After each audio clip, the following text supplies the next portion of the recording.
Hello guys, welcome to my YouTube channel. आज मैं पढ़ाने वाला हूँ इंटेस्टिनल अमीबियासिस। तो ये इंटेस्टिनल अमीबियासिस जो है माइक्रोबायोलॉजी का टॉपिक है हमारा। और ये आता है जीआईटी पार्ट में, जीआईटी यूनिट में। तो स्टार्ट करते हैं हम लोग।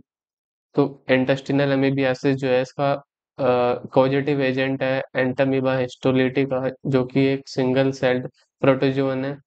और ये अमीबिक डायसेंट्री करता है और एक एक्स्ट्रा इंटेस्टिनल अमीबियासिस भी करता है, जिसमें ये मेनली लीवर को इफेक्ट करता है और लीवर एब्सेस करता है। फिर हम इसकी एपिडेमियोलॉजी देखें तो ये मोस्ट कॉमनली ट्रॉपिकल एंड सब ट्रॉपिकल कंट्रीज में होता है ज़्यादातर। फिर हम इसकी मॉर्फोलॉजी पे आ जाते हैं। मॉर्फोलॉजी में इसकी तीन फॉर्म्स होती हैं। तो पहली जो फॉर्म है वो है ट्रोफोजोइट, जो कि एक इन्वेजिव फॉर्म है and as well as feeding and replicating form भी है। कि मतलब कि ये ट्रोफोजोइट फॉर्म जो है हमारा न्यूट्रिशन लेगा और रेप्लिकेट भी करेगा हमारा, और साथ ही इन्फेक्शन भी यही करेगा ट्रोफोजोइट फॉर्म। फिर आ जाती है इसकी इंटरमीडिएट स्टेज, जो कि प्री सिस्ट है, एंड सिस्ट, जो कि डायग्नोस्टिक फॉर्म है। इससे हम डायग्नोसिस कर सकते हैं इंटेस्टिनल अमीबियासिस की। ये सिस्ट जो है इमेच्योर भी हो सकता है और मैच्योर भी हो सकता है। मैच्योर होगा तो क्वाड्रीन्यूक्लिएटेड सिस्ट कहेंगे इसको हम। देन अब हम इसके आ जाते हैं लाइफ साइकिल पे।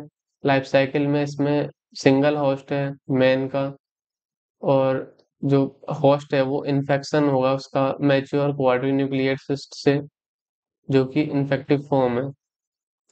ये इन्फेक्शन जो है हमारा मैच्योर क्वाड्रीन्यूक्लिएट सिस्ट से होगा। और मोड ऑफ ट्रांसमिशन इसका फीको ओरल रूट है। मतलब कि ये ओरल रूट से, और जो कि फीकल मैटर है उससे इसका इन्फेक्शन स्प्रेड होता है। फिर हम आ जाते हैं इसकी लाइफ साइकिल के डायग्राम देख लेते हैं। तो सबसे पहले जो है इन्फेक्शन जो होगा वो होगा इंजेक्शन ऑफ फूड और वाटर कॉन्टामिनेटेड विद क्वाड्रीन्यूक्लिएट सिस्ट। क्योंकि मैच्योर क्वाड्रीन्यूक्लिएट सिस्ट है उनसे इसका इनका इन्फेक्शन होगा, इसलिए इन्फेक्टिव फॉर्म है। फिर जो कोऑर्डिनेट न्यूक्लियर सिस्ट है उनका एक्सेस्टेशन होगा स्मॉल इंटेस्टाइन में। तो जो सिस्ट है उसमें से ट्रोफोजोइट्स रिलीज होंगे। ट्रोफोजोइट्स जो है हमारी इन्वेजिव फॉर्म थी। हमने देखा था इन्वेजन करेगा ये इंटेस्टाइन में, तो ये लार्ज इंटेस्टाइन में जाएगा तो कोलोनाइज करेगा लार्ज इंटेस्टाइन म्यूकोसा को। फिर उसके बाद जो ट्रोफोजोइट्स हैं वो इंटेस्टिनल वॉल को परफोरेट करके करके एक्स्ट्रा इंटेस्टिनल साइड में आ सकते हैं, जिससे कि मोस्ट कॉमनली लीवर एब्सेस होता है। फिर उसके बाद या तो ये ट्रोफोजोइट जो है फीसेस में रिलीज हो जाएंगे। फिर ट्रोफोजोइट से रिलीज इन फीसेस और डिसइंटीग्रेट कर जाएंगे फिर रिलीज होके। और और बाकी जो ट्रोफोजोइट बचते हैं उनका इंसिस्टेशन हो जाता है, सिस्ट बन जाता है। फिर वही को जो प्रोसेस है इंसिस्ट बनने की, उसी को इंसिस्टेशन कह रहे हैं। फिर सिस्ट जो बनेगा हमारा वो इमेच्योर होगा स्टार्टिंग में, फिर बाद में मैच्योर बनेगा। तो इमेच्योर जो हमारे रिलीज होंगे सिस्ट फीसेस में और मैच्योर हो जाएंगे। जो मैच्योर सिस्ट है हमारा वो दोबारा कोऑर्डिनेट सिस्ट मैच्योर इन्फेक्शन करेगा हमारा मैन को। फिर हम आ जाते हैं इसकी विजिलेंस फैक्टर्स पे, कि क्या क्या फैक्टर्स हैं जो कि ह्यूमन में इन्फेक्शन, मैन में इन्फेक्शन करते हैं। तो जो ट्रोफोजोइट है मैंने बताया था इन्वेजिव फॉर्म है, ये इन्फेक्शन करेगा मैन में। And possess many vigilance factors, इस पे बहुत सारे विजिलेंस फैक्टर्स होते हैं जो कि हमें याद होने चाहिए, एग्जाम में लिख के आना इंपॉर्टेंट है ये। तो पहला जो है अमीबिक लेक्टिन एंटीजन है। ये एडिशन करता है by binding to glycoprotein receptors on large intestinal epithelium and vascular endothelium. तो ये हेल्प करता है मेनली बाइंडिंग में ग्लाइकोप्रोटीन रिसेप्टर से, जो कि लार्ज इंटेस्टाइन के एपिथेलियम और वेस्कुलर एंडोथेलियम में पाए जाते हैं। दूसरा है हमारा अमीबा पोर, जो कि पोर्स बनाता है टारगेट सेल मेम्ब्रेन पे। टारगेट सेल मेम्ब्रेन पे ये पोर्स बनाता है अमीबा पोर। फिर आता है cysteine proteases and hydrolytic enzymes. तो ये cysteine proteases and hydrolytic enzymes क्या करते हैं, इन्वेजन में हेल्प करते हैं by the destruction of the target tissue. Tissue को डिस्ट्रक्ट करके हमारे ये इन्वेजन में हेल्प करते हैं। फिर आता है हमारा न्यूरोमाइनिडेज एंड मेटालोकोलाजिनेजेस। तो जो न्यूरोमाइनिडेज है और मेटालोकोलाजिनेज है, ये हेल्प करते हैं हमारे इन्वेजन में, जैसे कि हमारे सिस्टीन प्रोटीज और हाइड्रोलाइटिक एंजाइम्स कर रहे थे। तो ये हमारे चार चार विरुलेंस फैक्टर्स हो गए जो हमें याद रखने हैं।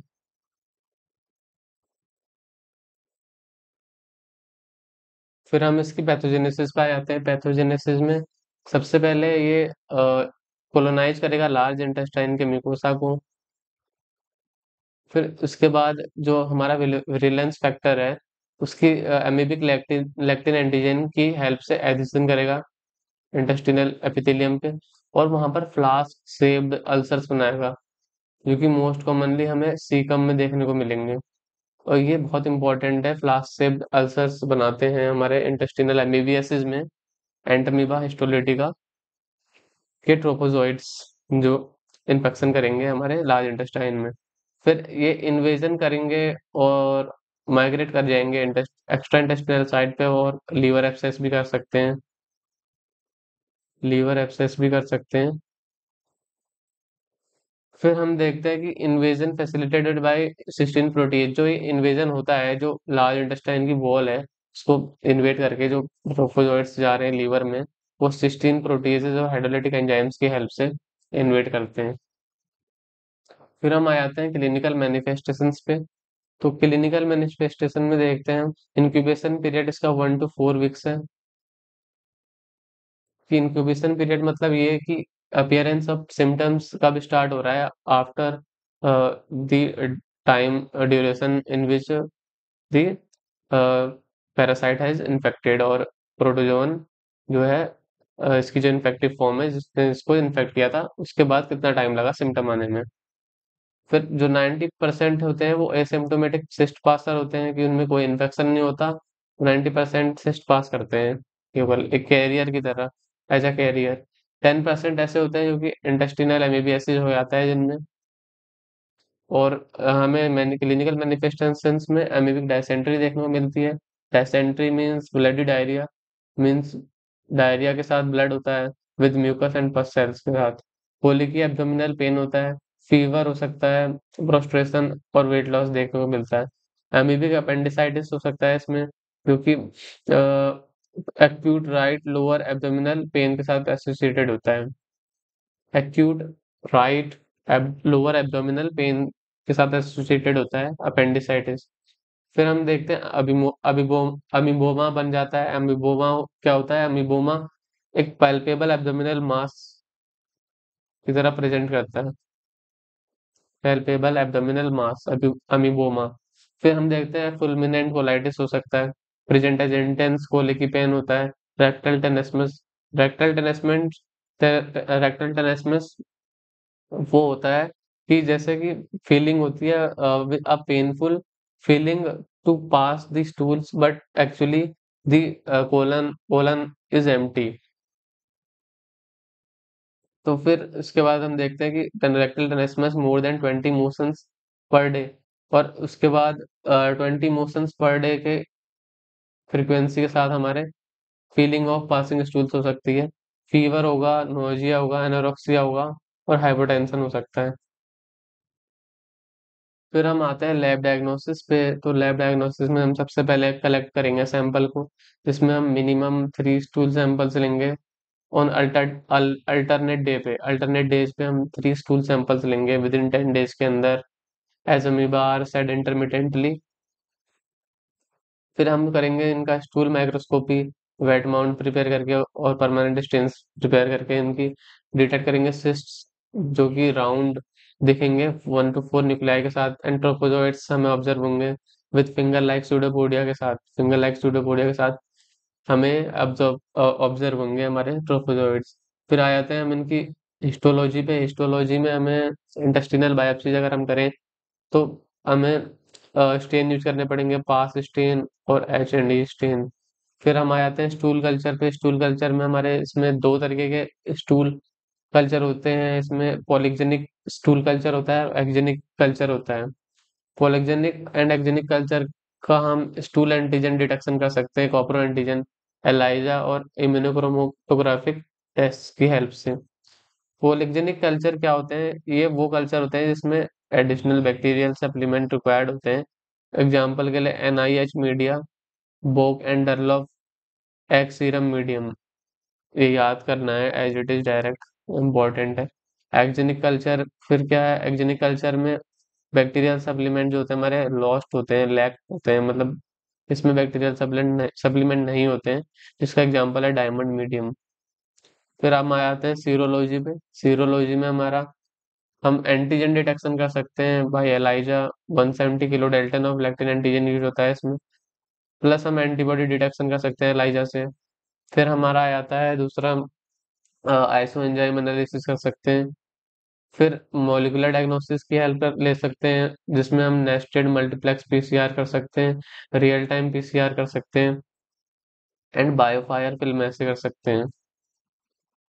अदर नॉन स्पेसिफिक फाइंडिंग्स में हम चारकोट लेडन क्रिस्टल्स देख सकते हैं कुछ पर्सन्स के स्टूल्स में। तो गाइस ये हमारा कंप्लीट हो गया। इसको एक बार दोबारा से रिवाइज कर देते हैं। इसमें ट्रीटमेंट पार्ट रह गया था। ट्रीटमेंट में हम इसमें मेट्रोनिडाजोल और टेनिडाजोल दे सकते हैं। एक बार फिर दोबारा से रिवाइज कर लेते हैं। इंटेस्टिनल एमीबियासिस में क्या होता है कि single cell protozoan Entamoeba histolytica cause करता है, और इसके साथ प्रेजेंट करता है amoebic dysentery and extra intestinal amoebiasis के साथ। एपिडेमियोलॉजी में ट्रॉपिकल सब ट्रॉपिकल एरियाज में ज्यादा पाया जाता है। मॉर्फोलॉजी में तीन फॉर्म्स हैं इसकी, ट्रोफोजोइट, प्रीसिस्ट और सिस्ट। देन हम इसकी लाइफ साइकिल पे आ जाते हैं। लाइफ साइकिल में हमने सिंगल होस्ट देखा मैन का, इन्फेक्टिव फॉर्म इसकी मैच्योर क्वाड्रिन्यूक्लिएट सिस्ट है। Mode of transmission faeco oral route है। जब मैन अक्वायर करेगा इन्फेक्शन तो वो मैच्योर क्वाड्रिन्यूक्लिएट सिस्ट होगा। फिर ये स्मॉल इंटेस्टाइन में एक्सेस्टेशन करेगा, जिससे ट्रोफोजोइट्स रिलीज होंगे। ट्रोफोजोइट हमारे लार्ज इंटेस्टाइन में आएंगे, लार्ज इंटेस्टाइन की वॉल पेनेट्रेट करके लीवर एक्सेस कर सकते हैं। नहीं तो लीवर में नहीं जाएंगे तो फिर इंसिस्टेशन करके दोबारा सिस्ट बना सकते हैं, जो कि रिलीज हो जाएंगे फीसेज में और दोबारा इन्फेक्शन कर सकते हैं। फिर हमने इसके विरुलेंस फैक्टर्स देखे थे, जिसमें हमारे चार विरुलेंस फैक्टर्स हमने देखे थे। एमीबिक लेक्टिन एंटीजन जो कि एडिशन में हेल्प करता है, अमीबा पोर जो कि पोर बनाता है, cysteine protease and hydrolytic enzymes, और न्यूरामाइनिडेज एंड मेटालोकोलिजिनेज ये इन्वेजन में हेल्प करता है। पैथोजेनेसिस में सबसे पहले कोलोनाइजेशन होता है लार्ज इंटेस्टाइन म्यूकोसा का, एडिशन होता है by amoebic lectin antigen, last से अल्सर्स बन जाते हैं सीकम में। इन्वेजन और माइग्रेशन हो सकता है extra intestinal site like liver में। इन्वेजन फैसिलिटेटेड होता है by cysteine protease and hydrolytic. Clinical manifestation में हम देखें तो 90% एसिम्टोमेटिक सिस्ट पासर होते हैं, 10% इंटेस्टिनल मीबियासिस हो सकता है, एमीबिक डिसेंट्री प्रेजेंट करता है पेशेंट, ब्लडी डायरिया के साथ, एमीबिक अपेंडिसाइटिस के साथ प्रेजेंट कर सकता है, एमीबोमा के साथ प्रेजेंट कर सकता है, एंड फुलमिनेंट कोलाइटिस के साथ प्रेजेंट कर सकता है। फिर हमने इसकी लैब डायग्नोसिस देखी, जिसमें हमने सबसे पहले सैंपल कलेक्शन किया, 3 samples minimum on alternate days within 10 days as amoeba are shed intermittently. फिर हमने स्टूल माइक्रोस्कोपी देखी, जिसमें हमने वेट माउंट पर प्रिपेयर किया, परमानेंट स्टेन देखे एंड डिटेक्ट करे सिस्ट को और ट्रोपोजोइट्स को। सिस्टोलॉजी में हमने इंटेस्टिनल बायोप्सीज करी with PAS and HND stain. फिर हमने स्टूल कल्चर किया, polyxenic and axenic culture, culture stool antigen detection से ELISA and ICT। Polygenic culture देखा with bacterial supplement NIH media and Boeck and Drbohlav egg serum medium. Axenic culture में देखा हमने lack करता है bacterial supplement, example Diamond's medium. Serology में amoebic antigen देखा हमने, जिसमें एलाइजा कर सकते हैं, एंटीबॉडी कर सकते हैं एलाइजा से। आइसो एंजाइम एनालिसिस कर सकते हैं, मॉलिक्यूलर डायग्नोसिस कर सकते हैं with the help of nested multiplex PCR and real time PCR and BioFire film ऐसे। फिर हमने लास्ट में देखा अदर नॉन स्पेसिफिक फाइंडिंग्स जो कि कुछ लोगों में देखने को मिलती है, चारकोट लेडन क्रिस्टल्स इन स्टूल। तो गाइज इतना ही था इसमें इंटेस्टिनल एमबीबीएस में। अगर वीडियो अच्छी लगी हो तो लाइक करो, सब्सक्राइब करो और पढ़ते रहो।